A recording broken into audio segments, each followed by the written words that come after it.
Middle of the country, but not middle of the road opinions. It's the podcast dedicated to sports in the air capital of the world. I'm going to Wichita. Wichita, Kansas, and beyond. With Tommy Castor and Weston Mills, this is Keeper of the Games. Hello, and welcome to another episode of Keeper of the Games. We are the wildly underqualified yet mildly entertaining podcast that's all about sports in the air capital of Wichita, Kansas, and beyond. I'm Tommy Castor. Weston Mills is still on paternity leave, and so we welcome back to the podcast the one and only Blake Cripps. Blake, you are an incredibly busy guy, and so I'm just grateful that you have taken a few minutes out of your busy schedule to grace us with your presence here on this show. I mean, you say the one and only. I'm glad that there is one and only because I'm not sure that two would be necessary. It might be a little overkill, even for me. The world is not ready for a second Blake Cripps. It's barely ready for just one of you. Think about how much we could accomplish, though, if we had twice as many great opinions on the world. Hot take horn. Go ahead. He missed it. Well, it just means double the hot takes. No, not really. But yeah, double the hot takes. We appreciate you being here on the show, Blake, as we get into the big sports topics of the week in Wichita and the state of Kansas and beyond. I want to remind you all to hit subscribe. So anytime we have a brand new episode of the podcast, you'll get a notification. It's as simple as that. And you can listen to us on all major podcast platforms like iTunes. I think they're now known as Apple Podcasts, but you can find us there. Google Podcasts, Spotify, TuneIn Radio, iHeartRadio, Stitcher, Pocket Cast. Basically, anywhere you listen to your favorite podcast, you can find Keeper of the Games right there. You can also check out our brand new website to listen and watch new episodes. That's cogsports.com, KOGsports.com. You can also watch episodes on YouTube and Facebook by searching for Keeper of the Games, and you can follow us on Twitter and Instagram at CogPod. That's at KOGPod. Let's get right into our top story. And again, we're not talking Kansas City Chiefs as our top topic. We will get to them in just a little bit here on the podcast, but where we want to start on this new episode is talking about prep football. Now, we've talked about Wichita metro area football pretty consistently over the past several weeks, but usually in our WichitaWhiparound segment of the show. But now we're getting into the playoffs for prep football around not just the Wichita Metro, but around the state of Kansas. So what we want to do is recap last week and then look at the brackets that have been released for the different classes and some of the highlights that we've got our eyes on as we get into playoff football in just a couple of days from now. So when you look at, the last week, Blake, I know that, it's basically the last week before the playoffs begin. There were definitely some big matchups that we were talking about. I think the biggest one leading up to last week was the battle between Hutchinson and Mays. That was the one that you and I spent a lot of time talking about. Were there any other matchups that going into last weekend that you had your eyes on at the very beginning? Well, there were some in the lower classes. I believe that the Andale Indians were in a big game last week, and I think that was for the league championship. Clearwater had a big game last week. Andale ended up beating Wichita Collegiate rather decisively, and that was a pretty close game going into halftime. But a lot like, I don't know if we're getting to the Sunflower Beatdown in the show, but it was a lot. It was a lot like the end of that half where, KU and Kansas State, it was fairly competitive game. And then Andale just gets a bunch of scores in a very short amount of time. And what was a competitive game turns into a rout, and the Indians end up polishing off a perfect season, 43-14, knocking off the Spartans of Wichita Collegiate, their first loss of the season. So, that to me was the big game in Class 3A that I was looking at last week. And obviously, Andale's a juggernaut, and we'll see if the Indians can this year take it all the way and get it all the way to a state championship for what it has been and has perennially been one of the dominant teams in their division of the Ark Valley Chisholm Trail League. If Weston were here, he'd be able to tell us all about the history of Andale and probably be able to break down, year by year records and that'd be all great. Of that. And you know what? If he wants to do that, he could get off his butt and show up. How about that, Weston? You want to talk Andale football? That's fine. Why don't you be here? How about that, buddy?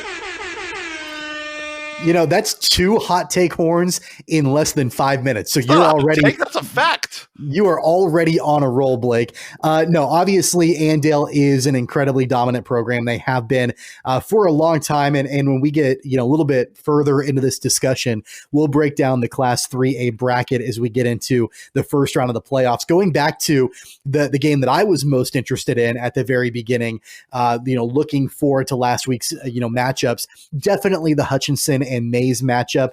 That seemed to be sort of the probably the one of the bigger games in the state, if not the biggest game in the state, and especially in the Wichita Metro. So Hutchinson ended Mays' undefeated season. The final score in that game was 32-28. So a close game between two pretty evenly matched programs between Hutchinson and Mays. It was a back and forth battle at home. And obviously, as we talked before, Blake, last week, both of these teams were undefeated. And so it was just, sort of that question mark of who was going to leave that game continuing to be undefeated. And that was obviously Hutchinson. Yeah, Hutchinson, just a real minor correction. They did lose earlier this season to Andover, so they were both they're both 7-1. But they were undefeated in league play. Yes, you are correct. Yeah. Undefeated in league play, and not much separating these teams. Hutchinson at this point of the season, after that win over Mays, you look at their resume, they have played in a ton of close games this year. They sweep the Mays schools. They beat Mays South by 1, Mays by 4. They have a 1-point win against Garden City, 8-point win against Valley Center. So this is a team that has been tested in the toughest situations, and their only losses to Andover. Andover is a team that has been a little bit up and down, but still 5-3. Andover, a solid program, and their only losses to Andover Central, Eisenhower, and also to Mays. So, I think for those Hutchinson Salt Hawk fans out there who are thinking, God, when are we going to get back to the Dreiling era of being a dominant force in either 5A or 6A? Maybe this is it. Maybe you can hang your hat on this Hutchinson football team. And man, if you're a Hutchinson fan, you cannot. Is it too early to start breaking down the 5A bracket? Because if you're a Hutchinson football fan, you have to be thinking to yourself, what in the world? And I know that both teams have to win a game to start. And this year's playoffs are probably going to be the least predictable, maybe in the history of high school football in Kansas. But you have to be thinking that they're going to beat Newton. You have to be thinking that Bishop Carroll is going to take care of Valley Center. Valley Center, by the way, I do think is a solid team. But if you're a Salt Hawks, you got to be thinking, what did we do to have to get Bishop Carroll in the second stupid round of these playoffs? How is that even possible against a Bishop Carroll team whose only losses are to Lawrence, which, by the way, can I interest you in the 7-0 Chesty Lions, and Derby? Derby's 4-2. Their only losses to Mays and Mill Valley. Mill Valley plays all these ridiculous Sunflower League teams.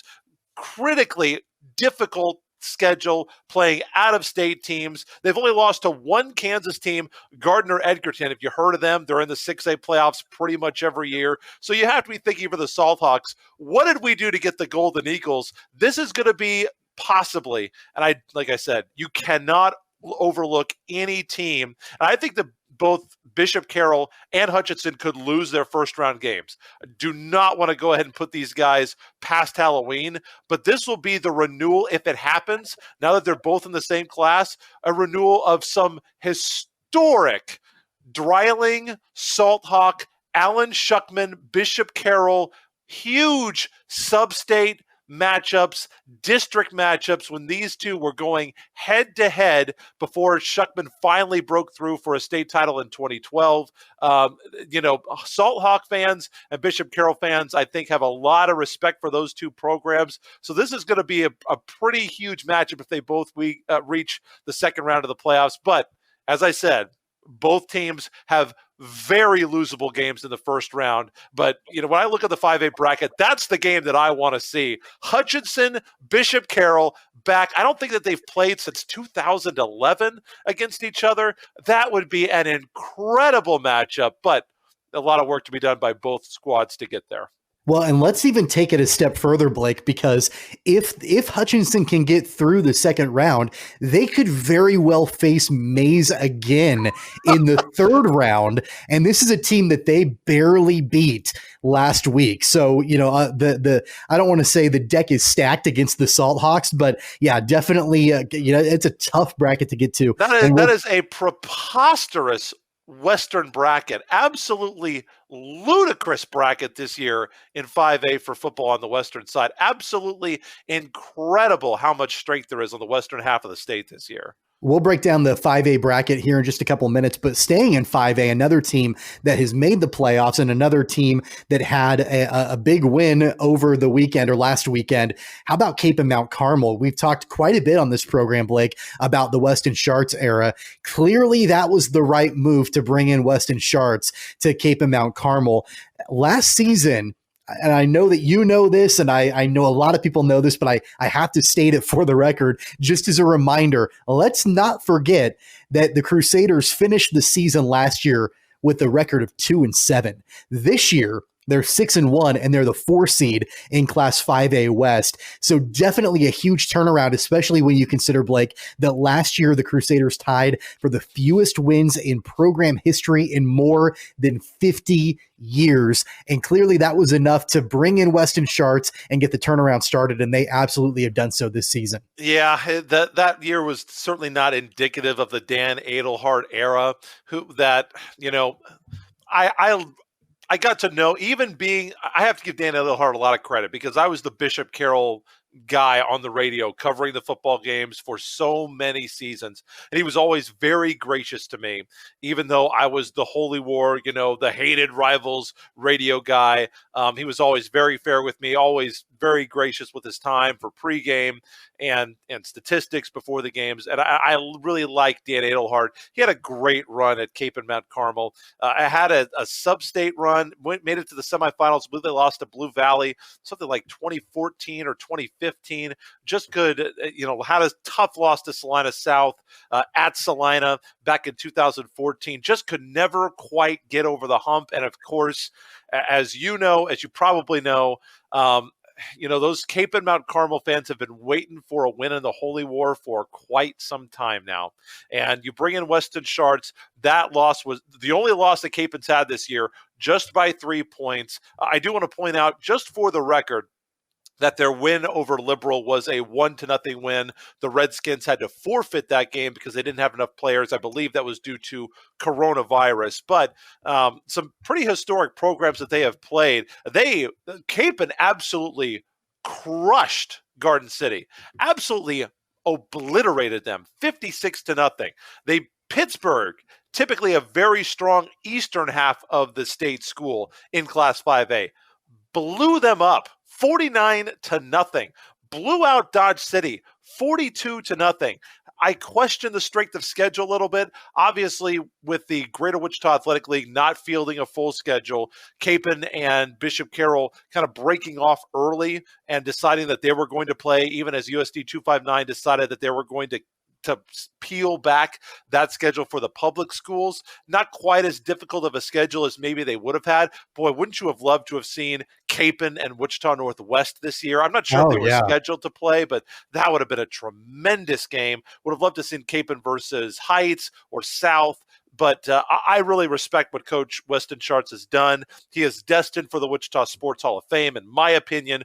First ballot, automatic. He's going to be in there for his stints at West, Northwest. And, can you imagine the resume if he can bring a state title home to Capen, a school that had so much history and tradition in football back just decades ago. And if he can get the Crusaders back to the promised land, Weston Sharts is going to go down as an all-timer. Not that he isn't already. Well, the other team in that Holy War that you mentioned a couple different times, obviously, is Bishop Carroll. They dominated Aquinas over the weekend. Final score in that game was 35-14. They finished their season at 5-2. Obviously, like you just talked about, both Capen and Bishop Carroll had to go outside the City League to find the majority of their opponents. Obviously, they played each other, but then they went outside the City League, like you just mentioned. And so as good as a couple of the teams are in the City League, like Wichita Northwest. I know East had a really good or pretty good season this year comparatively. But you'd have to think that for both of these teams, both Creighton and Bishop Carroll, that the records that they have going into the playoffs, I think you got to be pretty proud of those records. I mean, obviously Bishop Carroll is 5-2. They played teams outside of who they normally play, and they were able, at least Bishop Carroll was able to come away with that 5-2 record. Yeah, boy, I just have to say, if head coach Steve Martin from Wichita Northwest catches wind of you saying that, he's going to blow you up, because I know that he is ready for the Grizzlies to take their game outside of the City League. But I think that it is a fair point. Wichita Northwest. Now, let's not polish off the fact that Wichita Northwest absolutely destroyed the City League this year, winning the title. I mean, they beat, Wichita North by 90. They beat Wichita Southeast by 75. And, they absolutely crushed the City League this year. Only gave up, outside of the Heights game, I think they gave up like 20 or so to Heights. Outside of the Heights game, they gave up 9 points. 9 this year to the other City League schools that they were allowed to play. And they pretty much have a walkover. Boy, I mean, maybe you don't remember this. I remember when Salina Central was a big deal. Salina South is a big deal. My mind from going to school playing in the old I-70 League, not that I played, my school, Topeka West played, and now, we're tucking tail and joining the United Kansas. Such a dumpster fire at Topeka West, I have to say. I'm so disgusted by that whole situation. But, when we were playing in the I-70 League, you knew when you were playing Salina Central and Salina South, it was a real game. Those were real programs. And, man, Salina, they can't field one good team now, much less 2, and they did for years in Salina. It's just incredible to see how far the Mustangs and the Cougars have fallen. So I do think that you got to pay some attention to Wichita Northwest. They are more unproven for the reasons that you have stated, but I think they have really good players, and they have been close so many years. State runners-up last year. I believe that Coach Martin is going to break through. He is going to bring a state title back to Wichita Northwest. No disrespect to the 6A schools in Wichita, but I think the best chance for the City League this year is going to be Carroll or Northwest, and I think you could throw Creighton in that mix too. That's the best chance for the City League. Not that there aren't chances for the ABCTL to bring home a state title. That Derby team at 4-2 is a little bit under-repped, and we already talked about Mays and Hutchinson, but don't be sleeping on the Grizzlies. Coach Martin will let you have it if you look over his guys in Mays and Blue. Those guys are going to be ready to play, I can assure you. Blake, I'm certainly not overlooking, this Northwest at all. My only point was that, obviously it's a little bit different when you're playing teams outside of the City League, and you can have records like, both Carroll and Creighton had this season. I will say, and you mentioned it too, probably the best 4-2 team in the history of 6A football has got to be Derby, right? I mean, I can't think of any other example of a better 4-2 team than the Derby Panthers. They obviously took down May South on Friday by a score of 48-10. Let's very quickly get into the brackets, and we'll start with Derby and the 6A West bracket. So obviously Derby is a 4 seed. That's dangerous, right? I mean, you're talking about a defending state champion from a couple of years ago in the Panthers. They've kind of had some difficulties this season. They dealt with COVID for quite a while. They didn't get to play a home game at all until the final game of the season, and they were finally able to do so. But they're a 4 seed. They take on Wichita Southeast, who's a 13 seed. They'll, I think should easily get through that. But if I'm in the upper half of that bracket, and Derby's a 4 seed, like if I'm the number 1 seed Lawrence, or if I'm, Topeka, or even if I'm Gardner Egerton, you got the opportunity to potentially face Derby in the second or third round. That's got to be a little disconcerting. Well, they have shown some mortality this year. They have shown some vulnerability this year. And, I think it's maybe a little naive to think that you can go through all that adversity. It's really hard to do what Coach Clark has done there at Derby all these years, where it's like, well, it's pretty much Derby. Just pencil them in for an undefeated season in the AVCTL. That doesn't happen. It just doesn't happen. So, maybe it's their time to fall down. I'm with you. You know, God bless the Golden Buffaloes. And I want the Thundering Herd to be good, but this is not going to be a game. Derby is going to win this one big. That Gardner-Edgerton game, again, I don't see South being able to hang with Gardner-Edgerton at all. I think that if you are Lawrence High School, at 7-0, you're at least thankful that you get them. It'll be the sectional round when they play them. The sub-state top seed on the other side. Boy, how happy are you if you're Junction City and Wichita East? The Blue Aces are 5-1. Junction City is 6-1. And other than Manhattan, there are no teams with a winning record on that half of the Western 6A bracket. So Wichita East, we talked about those three schools that I thought would be the best chance to bring home a state title for the City League in 5A.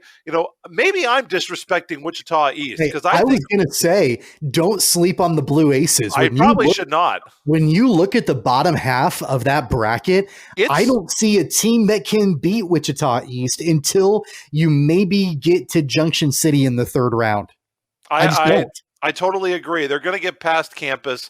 That second round matchup is not going to be a kind one. Manhattan is a long and proud program, but let's be honest. You look back at the teams that Manhattan has had, the records that the Indians have had over the years, they do not do. It seems like every single season they have a great team.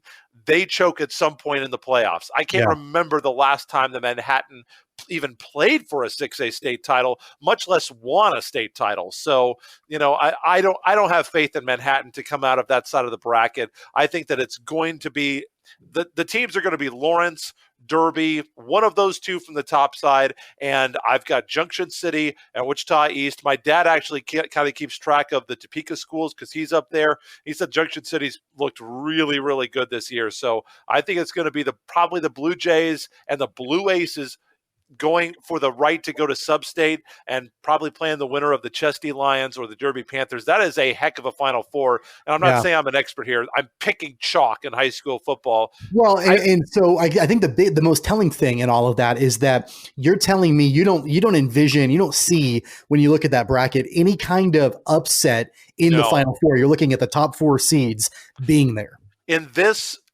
I feel like in this, I know that I said that, this is the most unpredictable, high school football, so what an idiot I am for saying that earlier. But, when I think about teams like Derby and Lawrence, on that half of the bracket, I'm going to pick chalk. Now, will I be shocked if Derby loses in the first round? Yeah, I will be shocked if they lose. But will I be shocked if they lose to Gardner-Edgerton? Absolutely not. I do think that they're, you look at some of these teams, though, especially in 6A, I feel like the talent is more evenly distributed in 5A. And God bless the Redskins, but is there really any chance that Wichita North is going to lose to Lawrence? No. There's no chance that's going to happen. There's no chance that Southeast is going to beat Derby. It won't happen unless Derby. Another thing to consider, though, the KSHSAA has already said, if you cannot play a game because of coronavirus, you forfeit. No makeups, no redos, no do-overs. If you have an outbreak on your team, you lose and your season's done. So I certainly hope for all the players that they are able to stay healthy, to stay in the game, and so we can actually get the games played. I would hate for, can you imagine a Derby senior's career ending because of a coronavirus outbreak? I don't even want to think about it. No disrespect at all to the 6A bracket, but as you mentioned, it kind of seems like the talent is much more evenly distributed in the 5A bracket. Oh, absolutely. And I see so many more intriguing matchups, especially in the first round in the Class 5A West bracket. You've got, your top seed Wichita Northwest is there. Creighton is a 4 seed taking on Salina South. Who wouldn't like the Goddard and Goddard Eisenhower 5-12 matchup in the first round? By the way, they have not used this as the name of the rivalry. They need to name the rivalry, and the name needs to be the War on 54. Oh, that's What? great. Come on, come on. Like now, I'm not totally original with this. It's a play, of course, on the War on 24, which Right. is the big Rossville Silver Lake rivalry from my neck of the woods up in Northeast Kansas. But get a trophy, get somebody in the community to cut out like an aluminum 54 road sign and play for it and keep score on the back. Let's make this happen. Goddard and Goddard Eisenhower, War on 54. I'm allowing you to use it royalty free, 100% royalty free. If you're going to submit that, then allow me to submit this rivalry name that literally I just came up with in the last 15 seconds. What rivalry? When you've got the number 2 seed Hutchinson taking on the number 15 seed Newton, and you could easily call that the fight on 50, right? I mean, you could. If we're talking about highways, sure. I'm not really sure it's the 2 and 15 seed. That's not as intriguing as 5-12 with the 2 Goddard doesn't quite schools, have the football, Goddard and Goddard Eisenhower. That's a local rivalry. People in Goddard care about that. Newton has not ever really been that good at football. I mean, it's a tough league to come up in. You think about all the teams in ABCTL Division I and Division II. Those are pretty stacked. The only other main intriguing matchup in the first round that I'm looking at is the Heights Andover matchup, the 8-9 matchup there. I think those are two pretty evenly matched teams. Heights really doesn't get a lot of attention in the City League, and they're probably a middle of the road City League team. They're not great by any means this season. And obviously you think about Northwest and Carroll and Creighton and even East a little bit. You don't really think of Heights, but they're not nearly at the level of terrible football like South and North. And, so I like that matchup quite a bit, but then you even look a little bit further on in the bracket and there are some pretty interesting potential matchups. Anything stand out to you? Well, I think that Bishop Carroll, we've talked them up a lot, and I think Bishop Carroll should be favored in this game, but, it would not just absolutely drop me to the floor if the Hornets could keep pace with Bishop Carroll and make that game interesting. Valley Center has been a program that has steadily improved ever since they started playing districts against Bishop Carroll. I want to say that was 2016, 2015, something like that, when they got assigned to the Bishop Carroll district. And I think Caleb, their old coach, was it Coach Smith at the time? He got that program going in the correct direction, and the next coaches come in. His last name starts with an L. I can never say his last name right. I'm not even gonna disrespect his family by trying to say his name. I think it's French or something, but he has done a good job of continuing to build Valley Center, which has some history in that Valley Center program. So I think that the Hornets could make that a game against Bishop Carroll without a doubt. And then obviously in the second round, as we've talked about already, we are certainly looking forward to that Bishop Carroll Hutchinson rivalry renewal if the Salt Hawks can get past the Railers, which I think is very, very probable. Bishop Carroll, by the way, is a 7 seed. I don't think that has ever happened, certainly not in this decade. Going back to 2010, Bishop Carroll has never been a 7 seed on the west side of the bracket. Taking a look at the 4A West bracket, again, some really intriguing matchups. I think Rose Hill takes on Mulvane. I mean, those two towns are probably 10 minutes apart from each other. So that matchup will happen in the first round. Mulvane at 1-6. Boy, isn't that switched around? The Rockets have not been really great since Greg Slade. He took them to a 13-0. Yeah, 13-0 record. Undefeated. They won the state title. But, man, Mulvane not being one of the powers in the western half of 4A is very, very odd this year. The 5-12 matchup is Bueller taking on Circle. You know a little bit about Wellington. They're the 7 seed. They're taking on Arkansas City. Correct me if I'm wrong, but I think Wellington is kind of a sneaky 7, wouldn't you say? Yeah, Wellington, you look at what they have done this year, absolutely brutal schedule. When you look at what they have done, they have a loss against Clearwater, and your Fighting Indians have been pretty good this year. Yeah. Now, they did get absolutely annihilated by Wichita Collegiate and Andale, but still, two of the best teams in Class 3A, so not an easy matchup there for Wellington. They lost to Rose Hill, a team that we both respect, by 8, and they have a loss to Ulysses this year. Ulysses just 3-5, probably one that the Iron Dukes wish that they had back. But a win over Bueller. Bueller's down this year, just 4-3, and then they beat Mulvane to wrap up the season. So nobody. I cannot say that I have looked over every single schedule in Class 4A, but it is hard to imagine that there is a high school out there that has played a more difficult schedule than Wellington has this year. And that can prepare you for the playoffs. And, you look at Wellington, they've got Kansas City. That's a winnable game. Boy, it's hard to see them going past Andover Central right now, though their only loss was to Valley Center by 2, win over Andover. They've beaten both of the Goddard schools. I like the Jaguars coming out of that cluster of 4 teams in the bracket. Yeah, I think that the Jaguars definitely have the advantage. Like you say, I think that they end up representing that lower half of the Class 4A bracket. And by the way, real quick, El Dorado, 4-2. Wow. Yeah. When was the last time the Wildcats were good? Congratulations to El Dorado. I know that they've been trying to turn that program around. Since I got here to Wichita, El Dorado has been in rebuilding mode. So for them to go 4-2 this year with a win over Augusta, win over Winfield, congratulations to them. And they get Winfield again in the first round of the playoffs. And El Dorado is the 3 seed. Winfield, the Vikings, are a 14 seed. Last but not least, in Class 3A, and that's kind of where we're going to stop analyzing the brackets, is Class 3A. I know that there are definitely some first round matchups, but the one that I think that I've got my eyes on for sure is a potential rematch between the 2 Indian schools, the Andale Indians and the Clearwater Indians, in the second round. Andale takes on Larned in the first round. They should move on pretty easily.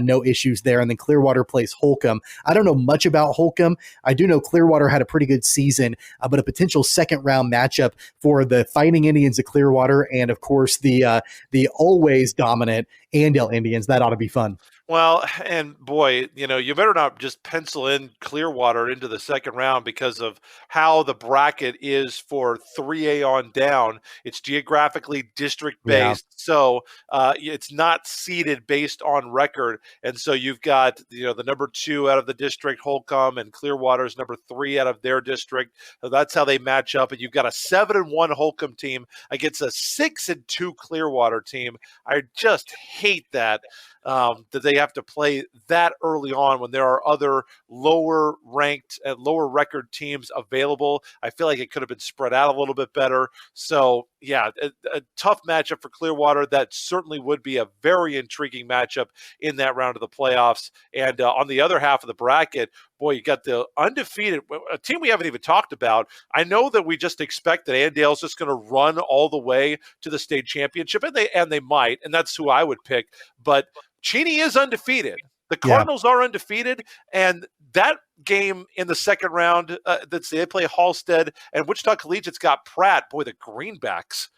What happened to them this year at 2-3? They're normally a team you talk about in sectionals, regionals of state all the time. That second round potential matchup between Cheney and Wichita Collegiate, that could be an extremely tantalizing matchup on the western half. So I think 3A might have the best matchups of the classes that we have covered. I know that we talked about 5A and 4A, but those 2 second round matchups in 3A, assuming the teams get there, those will be extremely exciting matchups for fans here in South Central Kansas. Yeah, I always know, like when I was in high school in Clearwater, we were not very good, but obviously we would play, usually in the first round of the playoffs and get knocked out and the season would be done. But it was always really interesting because it was always like Clearwater had to drive 4 hours out to Western Kansas, to lose by 40 and then drive 4 hours back. And so it was, when you would look at, all right, who are we playing? We're playing Ulysses. Oh, we're playing Holcomb. You just didn't really know much about them. When the class is above you, more than likely you're playing schools that maybe they're 2 hours away. Like if you're going up to the Salina area or something like that.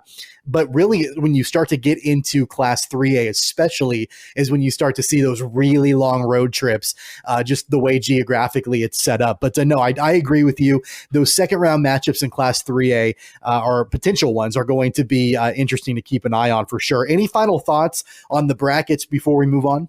No, not particularly. I'm like I said before, just really happy that we're going to have postseason football. Hope that all the teams stay safe, and most of all, I hope Topeka High loses in the first round. If Dodge City could blow them out by 75, I would appreciate it. I'd even buy a Dodge City. If Dodge City blows out Topeka High by 70 or more points, I will buy a Dodge City Red Demon shirt and I will wear it on the next show that I fill in on, which I know may not be for a while, may not be till next year, but I will buy a Dodge City shirt and I will wear it on the show if they beat Topeka High by 70. That would make my year, probably. Well, if that happens, we'll make sure to give you a shout out if we mention it Good. On the program. That is our top story, breaking down the brackets in the Wichita Metro prep football scene for sure. Let's get into some Kansas City Chiefs football. On Sunday, the Chiefs traveled to Denver. They took on the Broncos in the snow. It wasn't quite as snowy as their last matchup in Kansas City last season, but there was some snow on the ground, brutally cold conditions in Denver, but that didn't really matter because the Broncos took a beating from Kansas City by a final score of 43-16. And before we start breaking down the game, I was going to save this for the finally funny. I was going to mention it at the very end because it's just so laughable, but I don't think I can wait, Blake. Sure, go for it. And it is in reference to the Chiefs game. Did you happen to hear what Garret Bolles, who's the left tackle for the Broncos, said following the game? Did you happen to hear about this? No, I am not familiar with this. So keep in mind, this is after the game. This is after the Chiefs beat the Broncos 43-16. Garret Bolles, left tackle for the Broncos, was asked the question on what he thinks, in his opinion, separates the Broncos from the Chiefs. And this was his quote, and I quote, "I think we're neck and neck."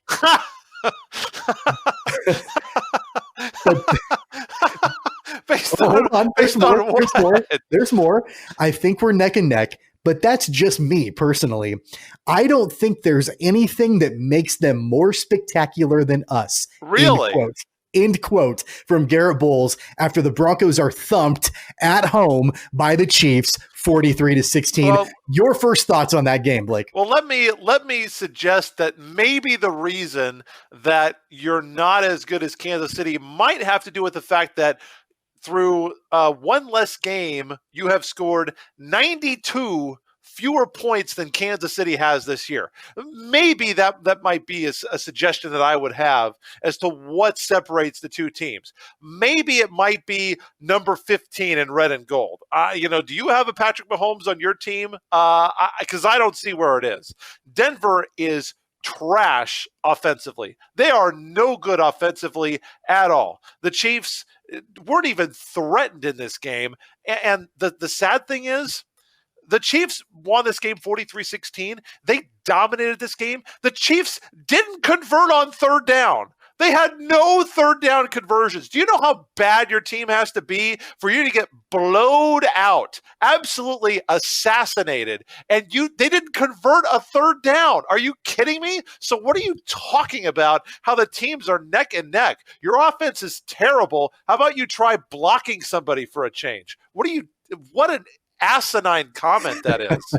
Patrick Mahomes has more career wins in Denver than Drew Lock does. And Drew Lock is the starting quarterback for the Denver Broncos. This was the Chiefs' 10th straight victory over Denver. They're outscoring the Broncos by a score of 301 to 164. 301 to 164. Obviously, the Chiefs are in first place with a 6-1 record. Denver is 2-4. They're tied for last place. They've won their last 3 games against Denver by at least 3 possessions. None of these games have even been close. No. And since 2015, the Chiefs own a division record of 29-4. 29-4. the West. The Broncos, their division record is 13-18 since 2015. The last time they had a division record above 500 was in 2015 with Peyton Manning at quarterback. So, yeah, there are some verifiable facts as to why the Chiefs are completely separated from the Denver Broncos. Just don't tell that to Garret Bolles. Yeah, what an idiotic comment. It is nice to see once again. I was a little bit frustrated by the inability for the Chiefs to get more points on third down. I thought that they did leave some points on the field. Clyde Edwards-Helaire had a drop on a pass that should have been caught to polish off a touchdown. But, the team, the overall team is so much more than last year what it was, which was basically, okay, it's the offense and the defense does have some big playmakers on it, but for the Chiefs to just play much more complementary football and get contributions from more people. Clyde Edwards-Helaire had another great game for Kansas City. It's going to be very interesting to see. I'm very intrigued now that Le'Veon Bell is going to be brought into the fold, bring him into the backfield, how Eric Bieniemy is going to maintain the offense. Andy Reid going to be dialing up new plays. Will they play together? And I'm interested to see how Eric Bieniemy calls the offense, if he changes his calls now that he's got Bell, who is obviously a much, much different running back. Clyde Edwards-Helaire is obviously very slippery, very low to the ground, whereas Bell, I think, has the ability to run over and run through people a lot more. So two very different weapons for Patrick Mahomes. How will they be used moving forward for Kansas City, I think, is the number one question that I have. And the good thing is, it would appear that Kansas City is going to have some ample opportunities to test out the new offense because, boy, if you thought Denver was bad, oh my gosh, the Jets they stink. They're terrible. So a perfect scenario for the Chiefs to get a brand new toy, and they get to test it out against one of the worst teams in the league. The Jets have scored 85 points in 7 games. They are bad. They're very bad. So I'm looking forward to see what the Chiefs can do to the Jets. I've got a brand new New York Jets cheer ready to go. That I've been practicing for quite a while. Really? So obviously, I mean, I'm sure you're familiar, and I'm sure our listeners are familiar with what the iconic Jets chant is, right? Yeah, Jets, Jets, right. Jets. How about CRAP, crap, crap, crap? Because I think I could cheer that all day, every day. Yeah, it should be an absolute massacre. They're the only team in the NFL that has not scored 100 points to this point. No. The Jets are, and by the way, going back to your boy, Mr. Broncos, third worst offense in the league. Third worst. 116 points. Well, only because you brought him up, not because you actually like him. But yeah, the Jets. I don't appreciate you calling Garret Bolles from the Broncos my guy. Your boy, he's terrible. And the Broncos also have one of the. Yeah, they've given up 153. They're bad. Minus 37 differential. But the Jets are so much more demonstrably worse than every other team in the NFL. Their differential, the next highest differential is Jacksonville at minus 66. The Jets are minus 118 on point differential. It is incredible how bad the Jets are. It's a topsy-turvy world in the AFC East. Looking up at the Buffalo Bills at 5-2. The Bills back in charge of that division. Doesn't that bring up nightmares of Jim Kelly and, Thurman Thomas running through Kansas City, blowing up Joe Montana? Oh, God. How many nightmares have I had over Andre Reed over the years? Yeah. But the Jets are so bad. This is the Chiefs by, I know we're not there yet, Chiefs by 30. Chiefs by 30 on Sunday. I know a lot of people are really intrigued about, Le'Veon Bell playing against his old team and his old coach and Adam Gase. And I said it on this program a week ago. I'll say it again. They don't even need to suit up Clyde Edwards-Helaire on Sunday. No, not really. Just give the ball to Le'Veon on because he's got a mission to accomplish, and I think he certainly will. But I also think that it's going to be an interesting matchup because I'm sure that Eric Bieniemy will be on the sideline taking stock of probably what will be his future team as being the head coach of next season. I mean, I'm just saying, wouldn't shock me. If you're him, do you really want to? It's like if somebody offered you a can of garbage, of rotten pizza, it's like, do you really want that? I mean, yeah, they're going to pay you piles of money. Job. It's a head coach job in the Big Apple. I mean, come on. I don't know. I have no idea if he would take it. I've heard people say he could be the next head coach of the Dallas Cowboys. Yeah, the New York Knicks is also a head coaching job in a major market in the NBA. How are the Knicks doing so far? How has that been going for the last couple of decades? I do want to say, going back to the game against the Broncos for Kansas City, you touched on it a little bit too, about complementary football, about all phases of the game working for Kansas City. I think the biggest difference, and I heard somebody say this a couple of days ago, so I can't take credit for this, but I thought it was really profound. I don't remember who said it, but basically the difference between the Chiefs last season and this season is that last season the Chiefs were Patrick Mahomes. They were Patrick Mahomes. This season, they're a football team that has Patrick Mahomes as the quarterback. There are so many other assets that this team has, and I think that's what Pat wanted, right? He wanted, obviously he got that huge contract, but it was incredibly important for him, for Brett Veach and Andy Reid, to bring in guys to complement him, his supporting cast, a strong defense, weapons that are skill players, special teams. By the way, huge shout out to former Butler Grizzly and Kansas State Wildcat Byron Pringle over the weekend for his return touchdown. Oh, huge. And you don't see him a whole awful lot on the field. I think he's like the 5th receiver on the depth chart, but he makes his mark on special teams, and he sure did against the Broncos. Just like you said, complementary football is the way to say it. And it's important because I would argue that the Chiefs have played overall, and especially offensively, kind of mediocre football for the last several weeks, right? Their defense has showed out for a couple of games. They've had some strong offensive showings early on. I think at the Texans game to open the season, the Ravens game, they played well offensively, but it's kind of been okay, not great other than that.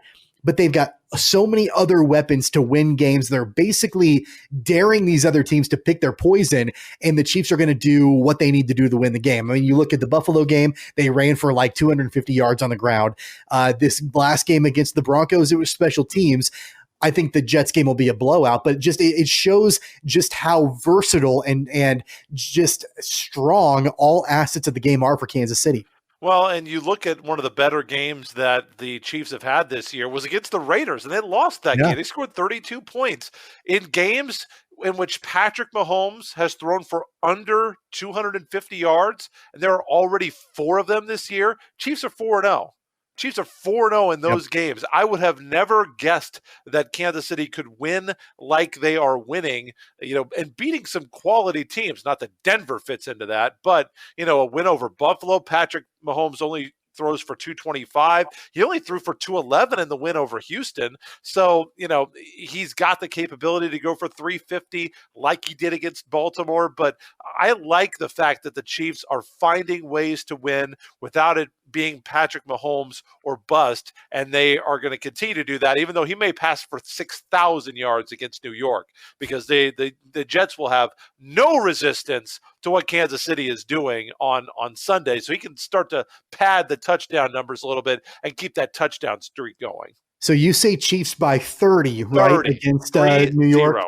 I say Chiefs by 35. Sure. I think it's going to be a blowout. It doesn't really matter one way or another. The Chiefs should get the easy victory against the Jets, although I'm sure there's no such thing as an easy victory in the NFL. But as close to that as possible against the Jets on Sunday. And then they take on the Panthers. who are a mediocre football team at best. So again, not the hardest stretch of schedule for Kansas City right now. Without before Christian McCaffrey Right. really changes what they can do offensively. Yep. And then, of course, the Chiefs go on bye after that. And we're looking at a Kansas City team that they've got some injuries going on right now. Like you think offensively, Sammy Watkins has been out for the last couple of weeks. He probably won't play against the Jets. So I think, having kind of an easier stretch and then a bye week allows Kansas City to get healthy for the final stretch of the regular season. Can't believe that we're getting close to that, but it's almost winter football season in the NFL. So definitely interesting there for sure, but should be an easy win for Kansas City on Sunday. Blake, I know how excited you are for our next topic and how you've been waiting to talk about this for so long because it's your favorite topic in the world. We're talking about the Sunflower Showdown, KU and K-State in much heralded action over the weekend. I'm exaggerating it quite a bit because we knew it was going to be a blowout. It absolutely was a blowout. We talked about how good the special teams were for Kansas City, for the Chiefs on Sunday. They were even better for the Wildcats. Kansas State could do whatever they wanted in special teams against the Jayhawks on Saturday in Manhattan. Final score of that game, Wildcats 55, Jayhawks 14. Actually, I think it was closer than what I thought it was going to be. I don't exactly remember what I said, but it was, I know 55. Did I say 35, 40? I don't remember exactly what you said, but I think you said 38. Okay. I believe. I think I said 35 and you said 38, if I'm not mistaken. The final score was 55-14. Wildcats take down the Jayhawks. I guess my first question is, did you watch the game? I watched the first half. Okay. There's only so much that I can take. I think there's only so much that the American Council on Psychology would recommend in order to keep yourself. Depression is a real issue, especially in these times of separation. And I don't think watching KU football by yourself is it's not the smart thing to do. So I watched the first half and, that absolute abomination of the last 5 minutes. I've never seen a team, like I tweeted out, I did not know that KU was going to get blown out on special teams. And that's the reason that we would lose by 40 points. But here we are. KU finding a way to absolutely get run out the building on special teams. This was a 13-point game with 2 minutes left in the first half, and KU had acquitted themselves fairly well. Defensively, had accomplished some good things against Kansas State. We saw Jalen Daniels come in. The offense, I think that they kind of oversold the offense a little bit. KU, how good of an offense can you have when you only score 14 points in college football? But there were some bright spots. I liked what I saw out of Jalen Daniels. You could go into the half and say, okay, you know what? 13-point game, this is fine. We weren't going to beat Kansas State anyway. We're going to lose by 30, but this is respectable. And then you give up 2 scores in approximately the amount of time that it takes you to grill a grilled cheese sandwich. And all of a sudden, this ball game is over, and there is no hope. I just cannot believe how bad the special teams were. And, we were criticizing some media members. I love Brandon McAnderson. I love him. Yeah. Hero of mine, number 35, huge part of the Mark Mangino era at KU. He's doing the sidelines this year on the Jayhawk Radio Network. Those post-game questions for Les Miles, come on, man. I know you're getting paid by the university. He wants to ingratiate himself with the coaches. I understand, but it's like, don't ask the coach after the team loses by 41. Don't ask the coach, or 31, whatever it was. Yeah, no, it was 41. Don't ask the coach about how good certain things looked.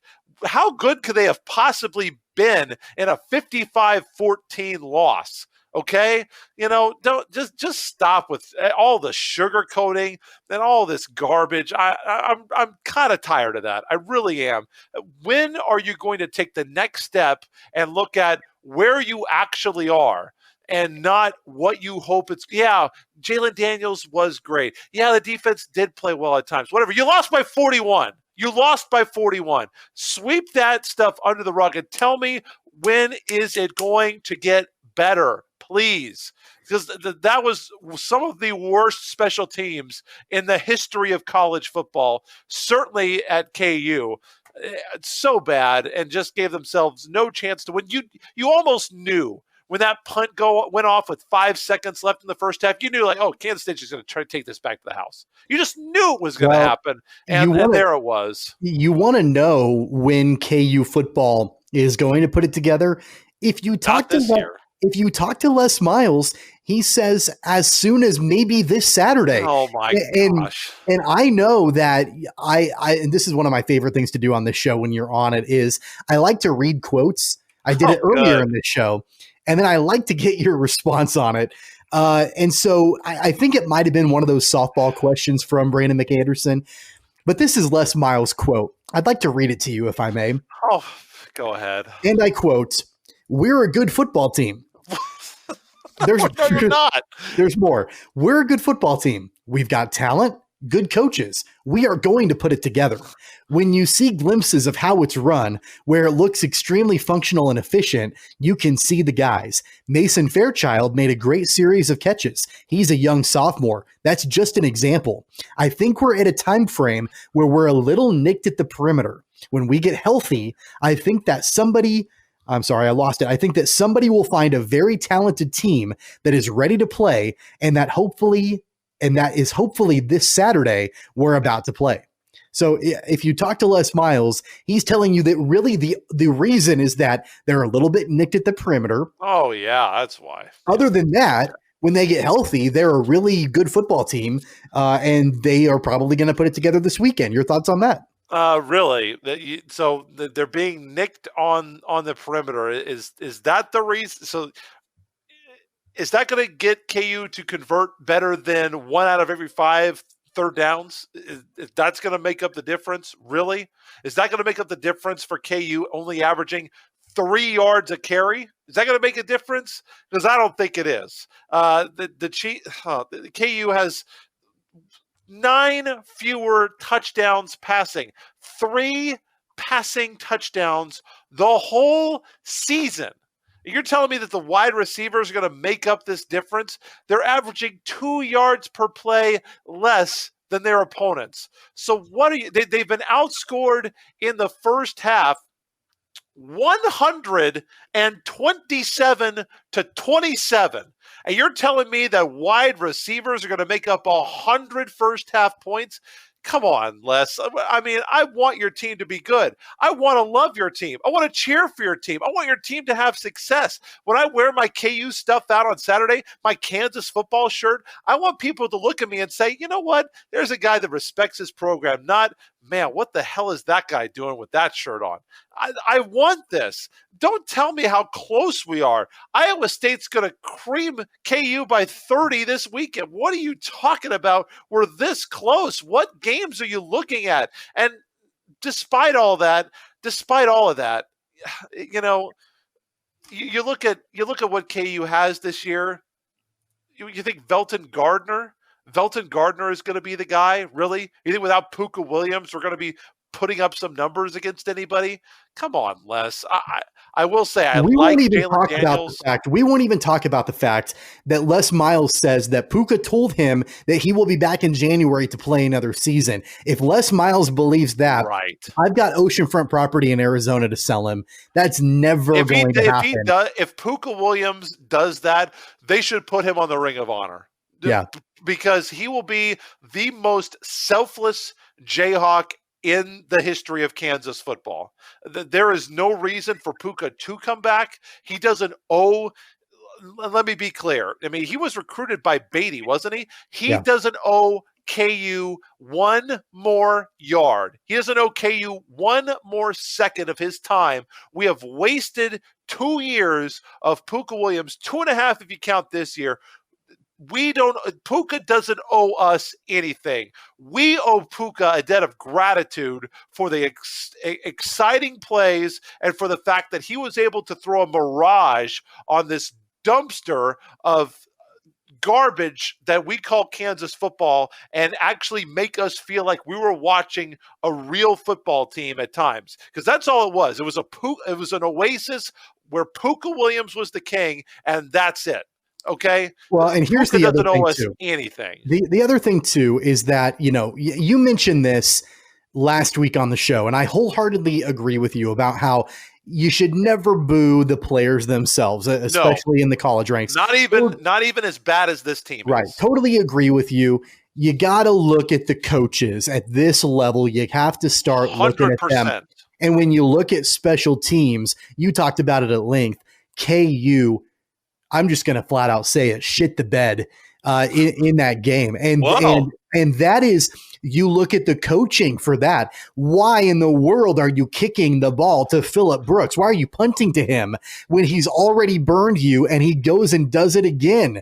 He was running circles around the Jayhawks. Stop punting him the ball. And that's clearly a call from the sideline.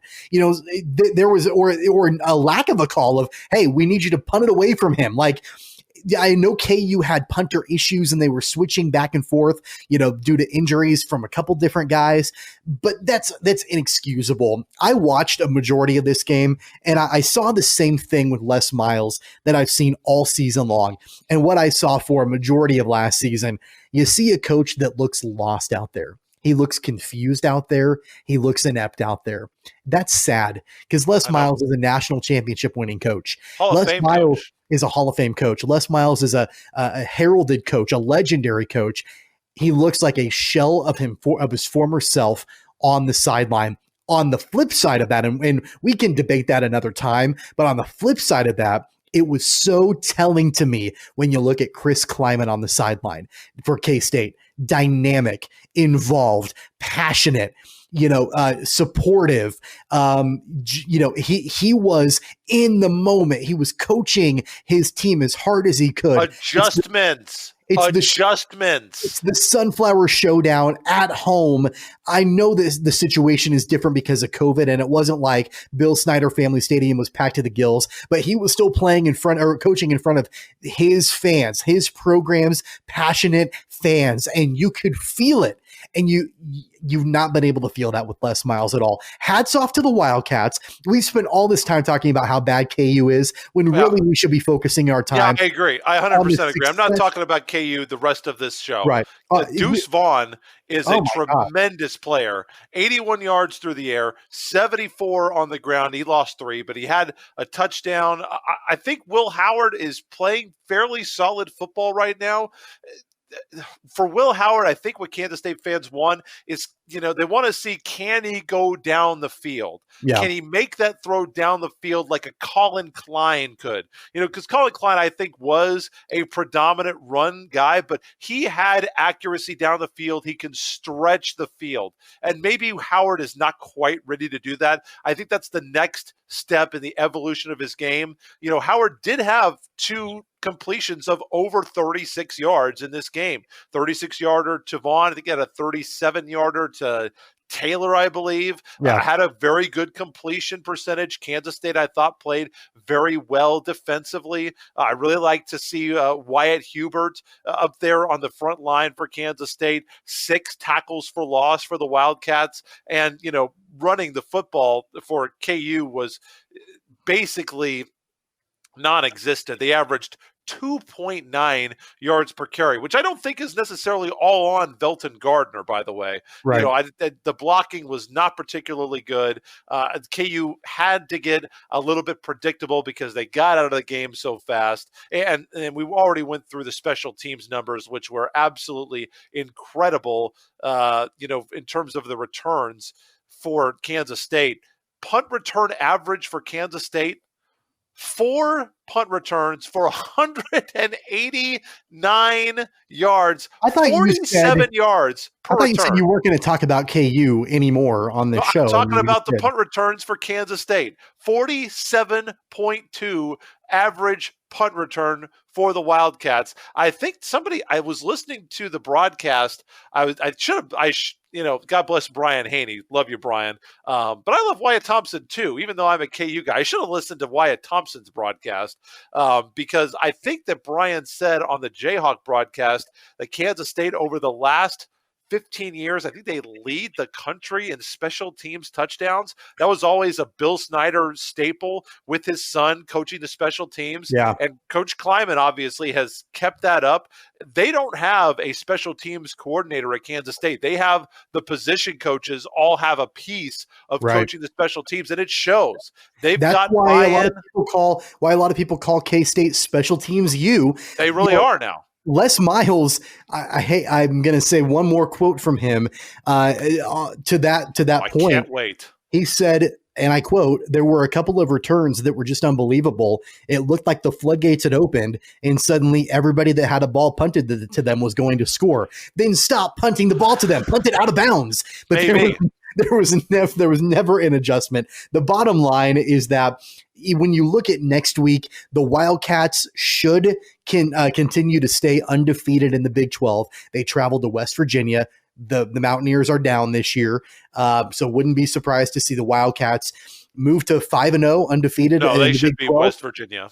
And there's not a chance that the Jayhawks win this weekend against Iowa State at home, and they'll stay winless in the Big 12. So really nothing changing between the gap between the Wildcats and the Jayhawks next week.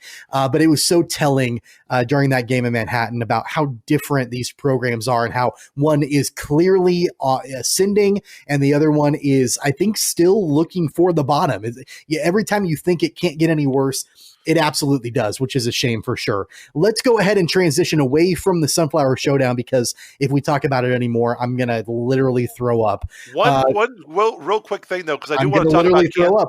I'm not talking about the Sunflower Showdown. I'm talking about Kansas State. You asked me a few weeks ago if I was in on Kansas State now.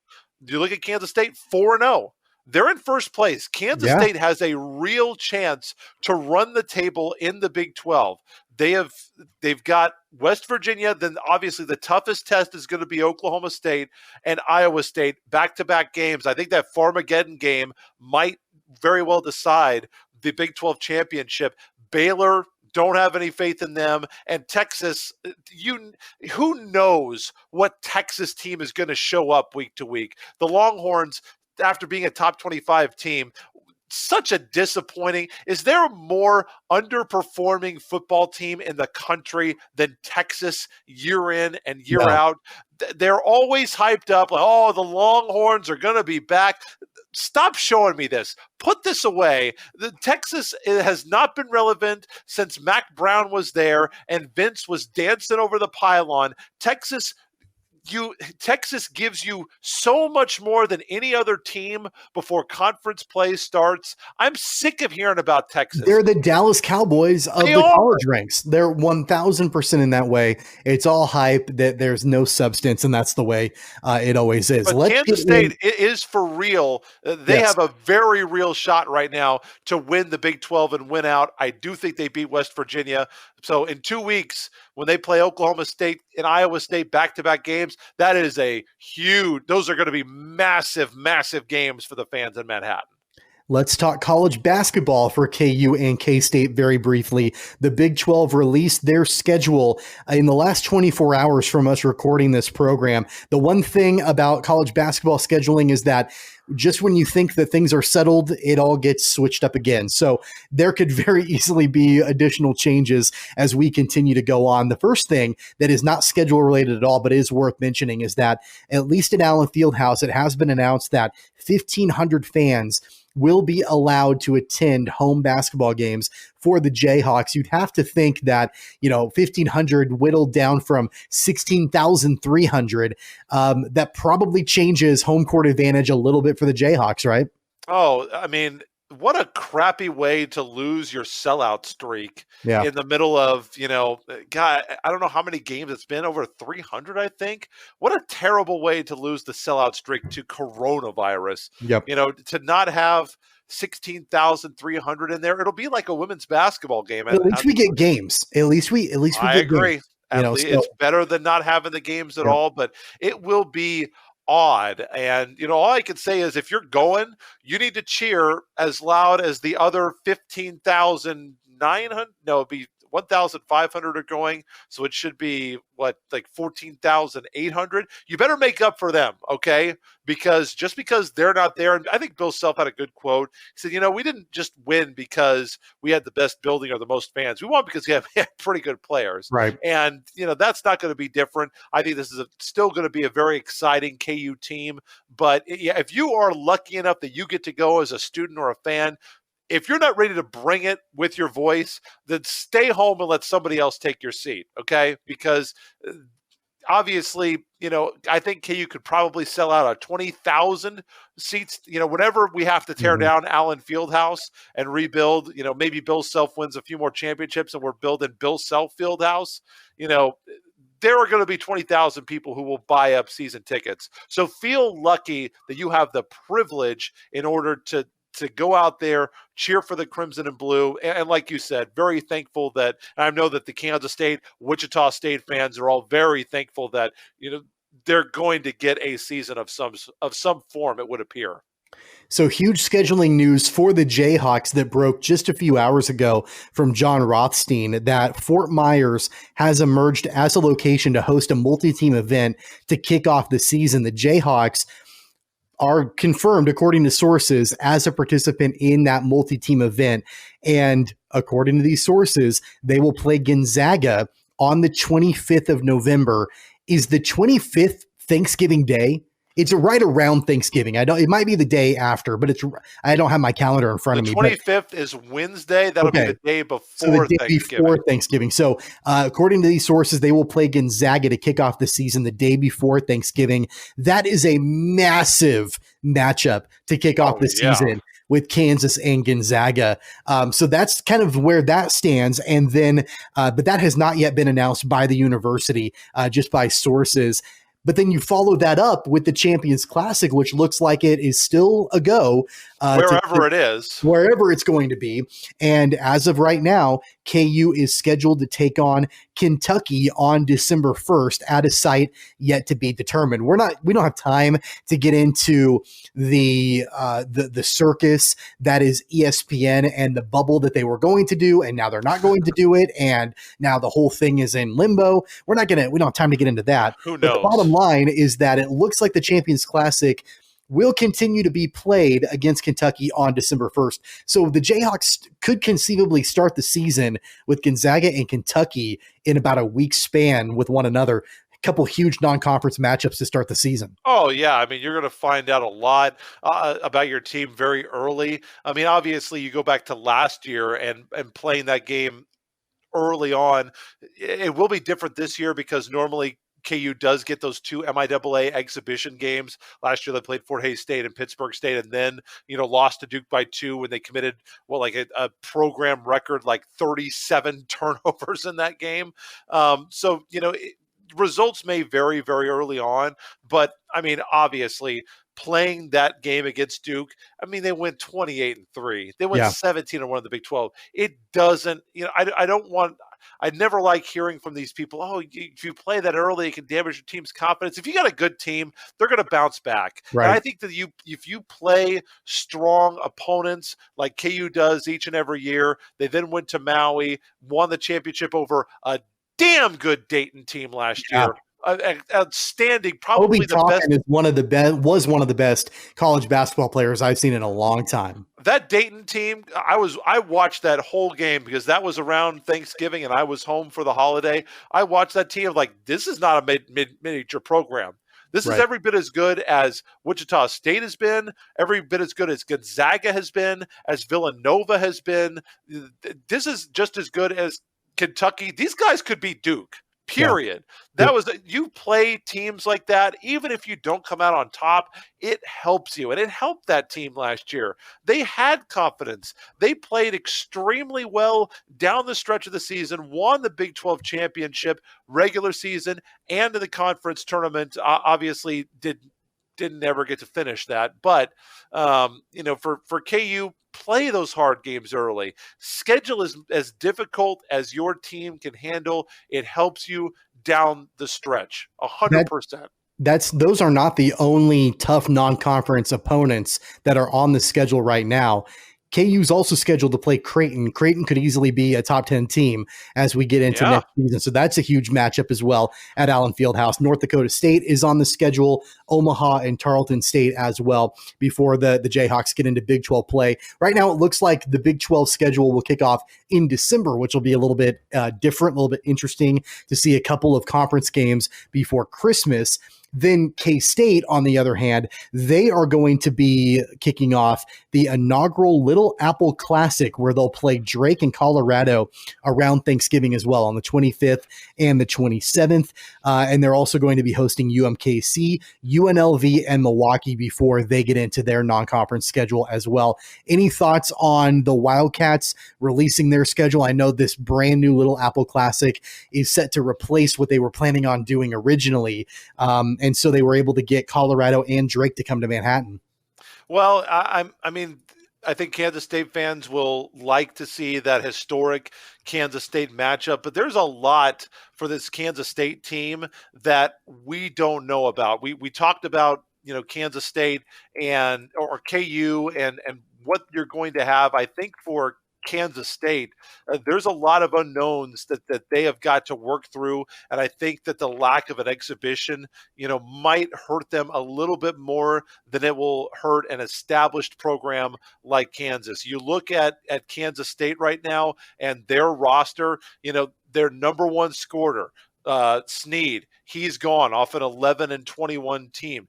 Diarra, he's gone off of last year's team. That's 27 points per game and a lion's share of the shots. Those are the top two field goal attempted last year. The overwhelming plurality of their three-pointers. They combined to shoot about 200, about 350 of their 681 three-pointers. They combined to shoot about 280 of their 600 free throws. You are deleting a ton of their offense, and also with Cartier Diarra, a guy who handled the ball the predominant amount for them. He had 134 assists for them out of their 397, and Snead had 54 assists. So for Kansas State, from an offensive perspective, they are completely rebuilding. They're also the two guys that had the most steals. They combined for 50. They had 58 steals apiece. So a huge unknown for Kansas State right now. But to Bruce Weber's credit, though, he has compiled his best recruiting class since he's been in Manhattan. I know these, incoming freshmen are going to be young. They're going to be untested, especially in today's world. It's kind of an unknown.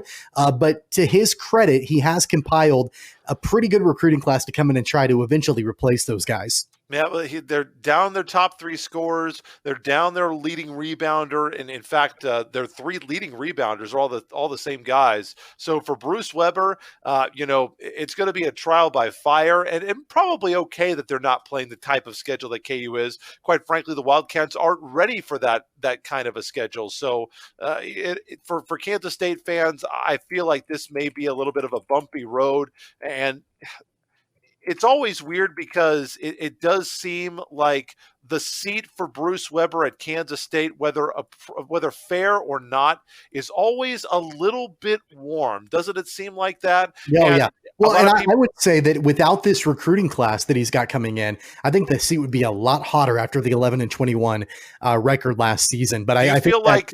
Does he get any more heat this season because of all the uncertainty? We could ask the similar question of Les Miles at KU, because I think Jeff Long had said, well, we're not judging it by this year. It's a weird year, coronavirus. Do you think Bruce Weber could be in a similar situation, not being judged at all based on all of the extenuating circumstances? I don't think so. And the reason I say that is because they already had a pretty abysmal year last season and they didn't make a change. And I think with all the extenuating circumstances, I think you can blame it on COVID-19. I think you can blame it on a young squad. I think you can blame it on losing the top three scorers.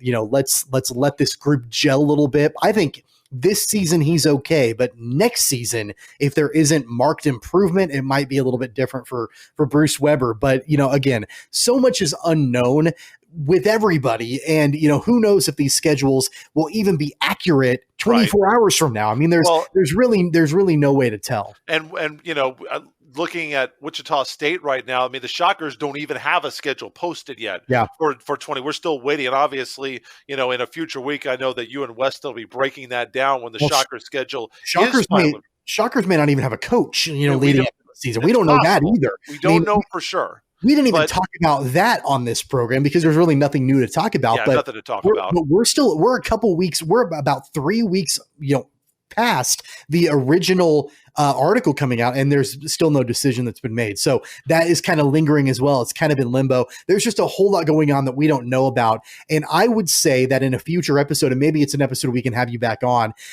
where we can commit a good amount of time once we know in stone the schedules for the teams, we can do a college basketball preview around the state and talk quite a bit about that for all three of the D1 programs in the state of Kansas. Before we get out of here, we do have our very quick Wichita Whiparound. We were going to talk a lot more in depth about Newman and the MIAA. We are running low on time. It always seems to happen that way. But is there anything pressing in the world of Newman that you want to talk about here in the next 5 minutes or so? Well, I know that one thing, Newman does have a start date for their schedule. It's been pushed back one day. It's November 19th, and the Jets are going to be opening up at home against Pittsburgh State, 5:30 p.m. for the Newman women hosting a very talented Pittsburgh State team. Just talked to Darren Spence on the Jetcast, which will be dropping the same day that this podcast drops. It'll be dropping at 6 p.m. on Wednesday, October 28th. You'll be hearing from Riley Malloy. You can get that at newmanjets.com/podcast, by the way, just to plug that. But you'll get a preview of the season with him coming up when you listen to that podcast. And I just watched the women's scrimmage. Boy, this team is going to shoot a lot of three-pointers, it looks like. I've been watching the men practice as well. A lot of new faces. We just talked about Kansas State having to replace a lot in terms of offense and rebounding, where the Jets have got to replace on the men's side. Marshawn Blackman, top rebounder, top scorer. Jawan Davenport, really critical scorer for them last year. A couple of three-point shooters as well. So there's a lot for RJ Allen to work through. A lot more stability on the women's side with Coach Spence, but Caitlin Potter, number one three-point shooter in the history of Newman women's basketball. She's gone. Michaela Mack, over 100 assists last year for Newman. She is gone. Two freshmen that were brought in, Kansas kids, one from Kansas, one from Oklahoma, are injured and out for the season. Elise Kaiser and Ashanti Day, they're out with injuries. So we've been seeing a lot of Sydney Nillis running the point, former Derby Panther.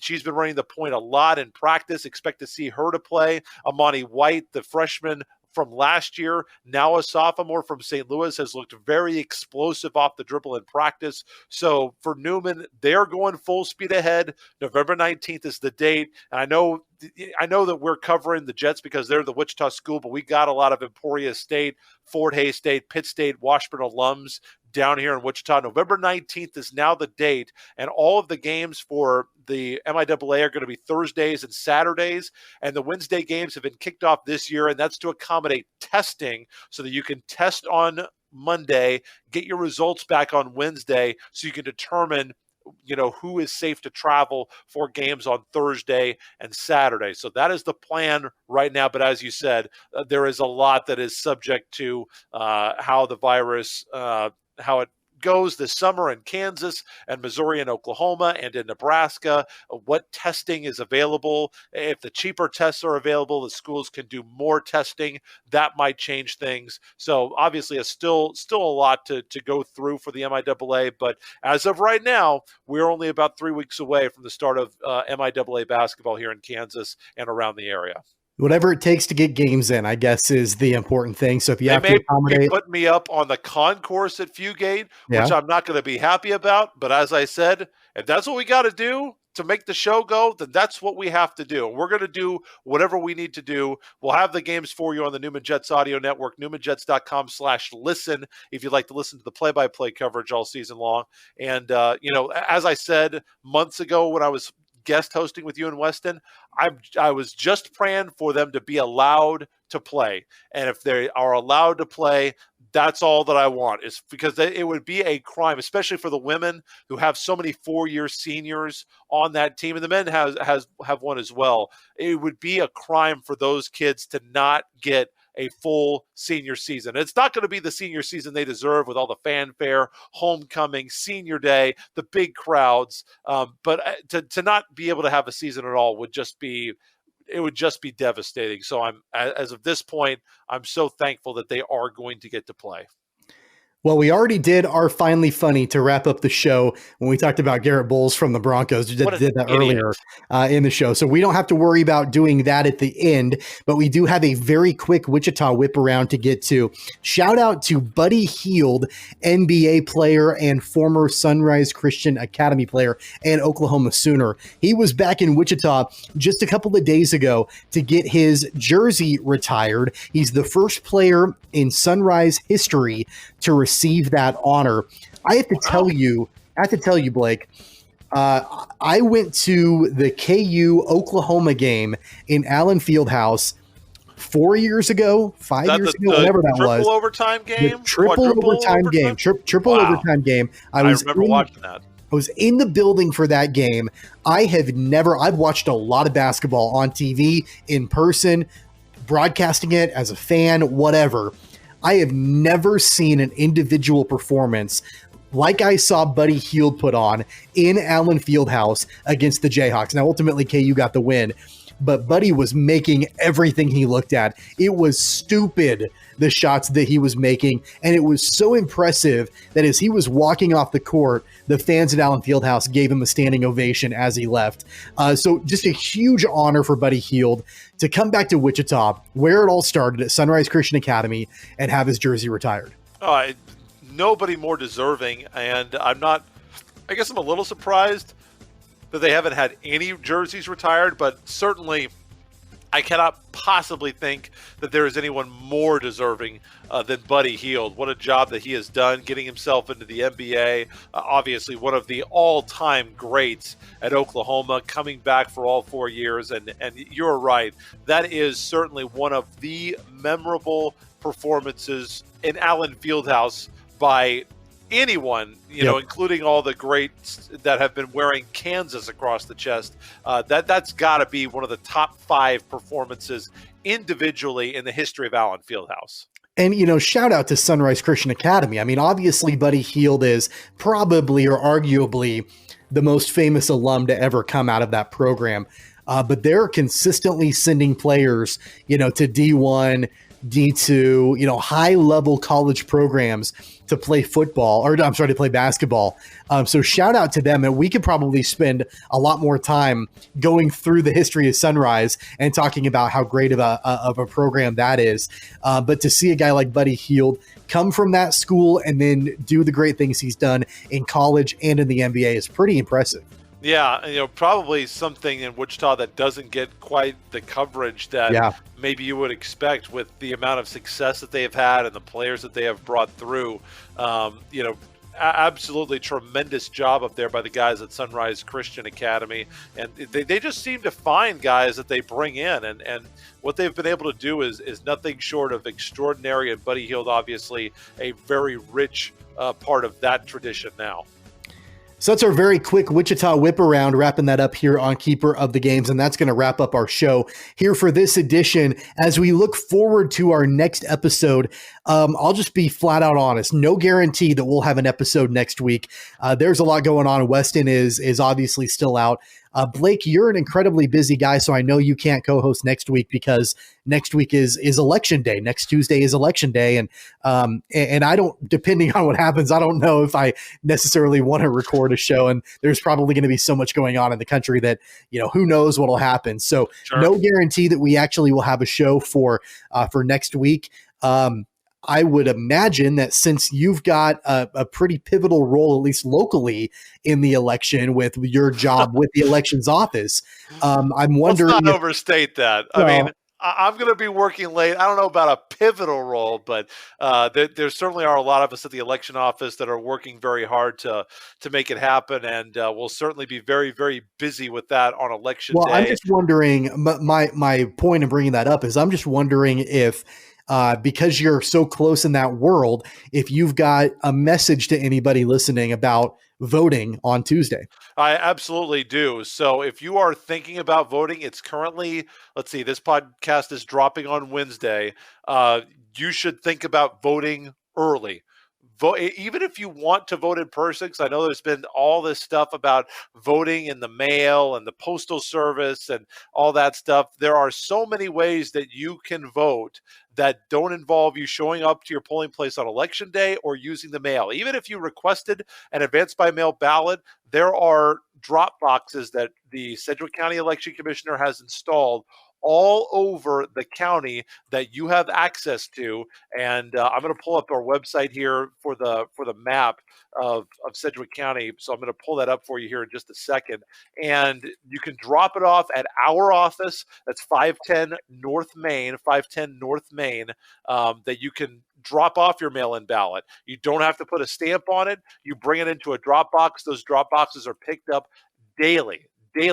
And also, don't forget that we have a mega site set up at Intrust Bank Arena that runs, I believe it's 10 a.m. to 7 p.m. from now until Saturday. And also our office is open from 8 a.m. to 5 p.m. at 510 North Main.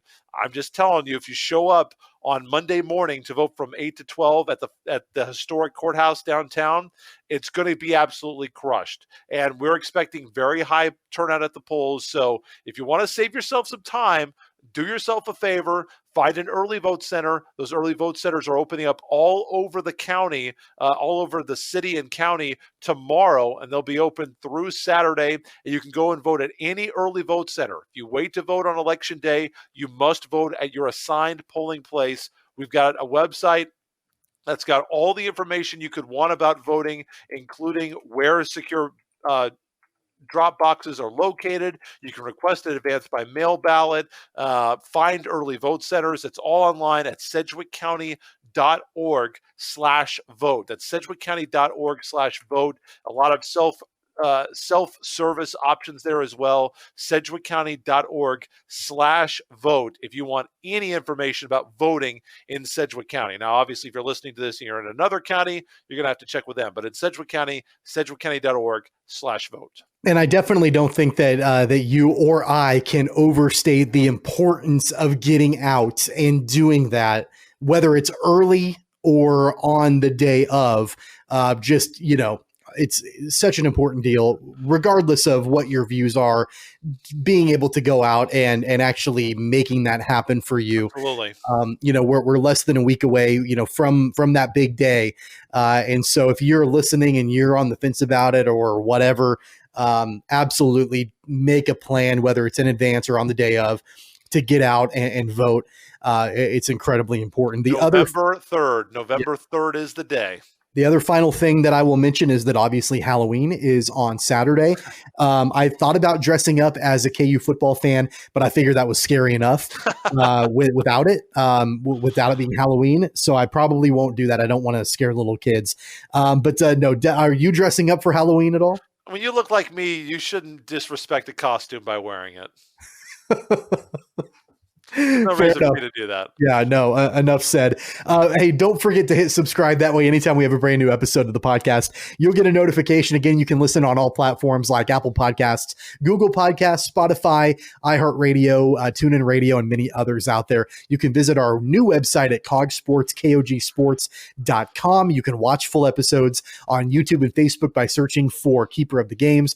And you can follow us on Twitter and Instagram at KogPod, at KOGPod. So, again, no idea if we'll have a new episode next week. I would say it's probably 50-50 on whether or not we drop one. If we do, it won't be with Blake.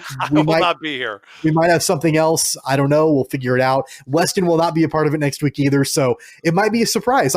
Maybe I'll do an entire hour by myself. Solo. Wow. I don't know if I can be the Tommy show. I'm not Jim Rome, so I don't know if I can pull that off. But if you could, it would be tremendous. Yeah, that's a great impression. Phenomenal. We'll see if that ends up happening. And then we'll kind of play it by ear as far as your involvement moving forward, depending on when Weston comes back. I know Weston's supposed to be coming back. I mean, what's he got to do anyway? I mean, come on. He's got nothing important going on in his life. Exactly. I'm sure that we'll see you back at some point. I don't know if it'll be a couple weeks from now or a month from now or when it will be, but we'll definitely have you back if you're willing to come back. Absolutely, man. Always good to keep the chair warm for good old Weston and the Andale Indian football show. All right. You can follow Blake on Twitter at BECripps. That's BECRIPPS. And you can follow me on Twitter anytime at Tweets from Tommy. Until next time, for Blake Cripps, I'm Tommy Castor. You've been listening to Keeper of the Games. You've been listening to Keeper of the Games with Tommy Castor and Weston Mills. Don't forget to subscribe, download, and listen on all major podcast platforms like iTunes, Google Play, Spotify, Stitcher, and more. Find the podcast and videos on Facebook and YouTube at Keeper of the Games, and follow the podcast on Twitter and Instagram at COGPod. That's KOG Pod.